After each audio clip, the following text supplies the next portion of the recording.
जय जगन्नाथ। आज ना ब्लॉगटा लंच प्रिपरेशन रू स्टार्ट करिबा। ब्रेकफास्ट तो सरी चलची आउ टाइम हेची हमर लंच प्रिपेयर करिबा पई। सेति पई भेंडी पियाज और लंका को काटी की रखी नेली। सेति भितरे मामा कोन करचंती आलू काटी नउचंती। आउ ना आज हबो आलू रो गोटे आउ बीन्स भजा, किंतु बीन्स नथिला तो सेति पई हमर कोन भेंडी भजा रे काम चलै दबा। दही भेंडी तो बहुत थर बनिची। आज ना इच्छा कलु जे बैगण रो गोटे आइटम बने दबा। तो बैगण और दही थिला तो दही बैगणटा तो पक्का ही अच्छी। आ गोटे स्पेशल खास आइटम बनब सिक्रेट इनग्रेडिएंट्स जोटा कि गोटे टाइप रो खट्टा आउ सेटा ना गोटे फ्रुट्स रो बनब पनीपरिबार नुह। तो ब्लॉगटा आगको देखंतु।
जमती आगुरी कही ना आमर गोटे फ्रुट्स आज आइटम बनब किंतु ता पूर्व देखा देखु भजाटा बहुत ही फाइन होगी बनी, बहुत ही यम्मी बनी आउर देखु एबे ना साइड रे मोर दही बैगणटा भी अच्छी किंतु से भी देखो पियाज पड़ी जो आलू सहित कॉम्बिनेशन रो भजा थाए आलू को ना आम सबुरे भजा कर पकाऊ जेपरिक बहुत ही टेस्टी लगे।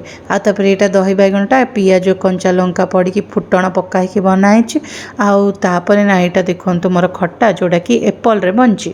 एप्पल रो चोपा सहित चोपा को न बाहर करी पकाई देखंतु पूरा आंबो साइज रो कटा है आंबो भली देखा जाउची किंतु एटा पूरा एप्पल रे बनची। आर रेसिपी ना आउ केबे गोटे थर शेयर करी। सब बेले रेसिपी शेयर कले भल लागेनी तो आज ब्लॉग फॉर्मेट रे देखै दउची। आउ ना देखंतु भात रे अल्प डाली पके कि नैची, बेसी डाली पकेनी आउ टेस्टी यम्मी तो बहुत ही लागिबो।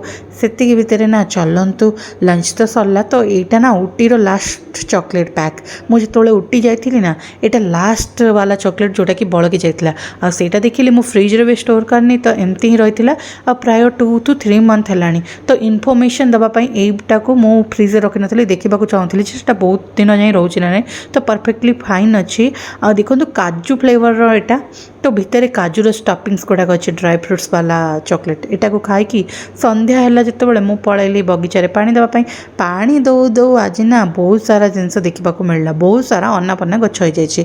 तो आज तो काढ़ी हेनी कौन गोटे प्राय 45 मिनिट्स भितर ही एबे संध्या हो जाऊँगी 5 ରୁ 5:45 भितर से देखिले देखो धनिया गछ गुड़ाक आमर गोटे जो पत्र होता दीपावली टाइम से ना 7-8 दिन भितर 4 to 5 पत्र होटार सेप आसीगला। यहाँ देखिए खुशी लगिला।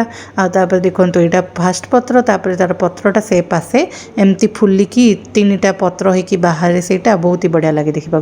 से बड़े नोटिस कली यही अनाबना गछटा कौन बोली सब बड़े नोटिस करी कौन गोटे आसिक लगी बड़ बड़ गछ होता तो मुझे एमती ही हवाक देती।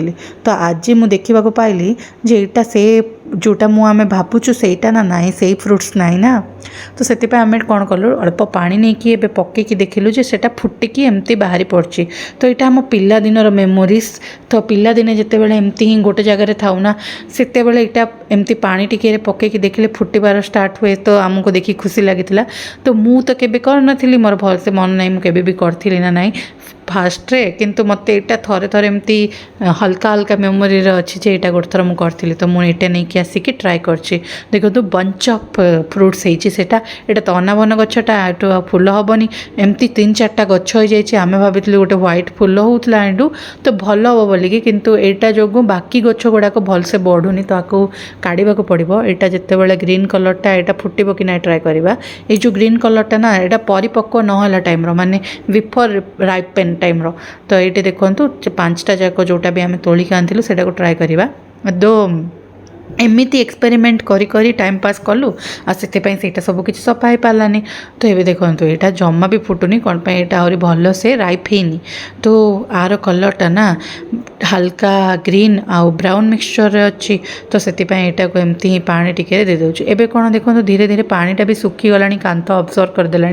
तो अल्प हल्का पानी पकईकी पर ट्राए करवा किंतु एवं देखुचु केमती कौन होची बोलिकी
तो पिलादिनर यही एक्सपेरिमेंट को टिके ब्रेक देकी जीवा फूल देखापी देखो तो फूलटा कढ़ टगरटा जोटा कि पेंथा टगर टाइप्र यहाँ ना एमती होता मौली जाए भलसे देखी संध्या है बाहर कराई नाला एमती छड़ाई जाता सुंदर देखा जीव बोली आईटा ना फुल ब्लूम आसी साइड्रे गोटे बड़ गछटी अच्छे सेठार आम संध्या हलू आसीगलु टिके पकोड़ी खावाई आ पकोड़ी थी आज किसी खास जपरिक आप मिनी ब्लॉग बा शॉर्ट्स देखी यहाँ मुझे पकई मिनी ब्लॉग शॉर्ट रे एटा हूँ चिंगुड़ी पकोड़ी जोटा कि चिंगुड़ी पकोड़ी माने बुझीपारे ना तो चिंगुड़ी गुड़ा को बेसन रे छाणी की जो पकोड़ी बने फास्ट फूड रे ये आइटमटा मत बहुत भल लगे तो प्राइस कहबी माने एटा मु ब्रह्मपुर रे खाऊची आ तार प्राइस होची 120 टंका एटा नवीन प्रवीण स्टेशन रोड रो आ तापरे ना मु एबे गली एटा बाटलेट खाइबा पई बाटलेटटा बिना पेज रसुण रो थिला टिके ट्राई करली एते खास लागलानी तापरे घर को आसिकी तार टेस्ट चेंज करबा पई कॉफी और चा बने की पीनेलु 2 जन जाक बहुत ही यम्मी थिला।